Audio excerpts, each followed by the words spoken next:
عندما يموت الضمير يؤمن الخائن ويخون الأمين ويصدق الكاذب ويكذب الصادق.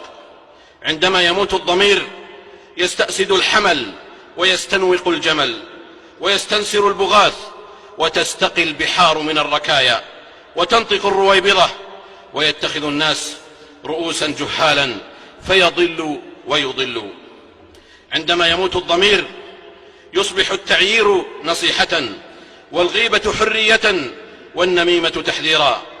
وعندما يموت الضمير يمكن للظالم أن يدك شعبا كاملا فلا يدري في أي واد هلك، فيقتل ويفجر فلا يبالي في أي واد هلك، فيقتل ويفجر ويأسر ويشرد، فيستصرخون ويستغيثون وينادون ولكن لا حياة لمن ينادى.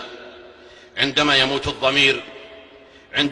الضمير يعلو الظلم ويخبو العدل ويكثر الشح ويقل الناصح وتستمطر الآفات والعقوبات ويهدم البنيان لبنة لبنة ولا تساعة ترميم. وأخيرا عندما يموت الضمير يموت الإحساس، وإذا مات الإحساس استوت الأعالي والأسافل فصار باطن الأرض خيرا لأهلها من ظاهرها.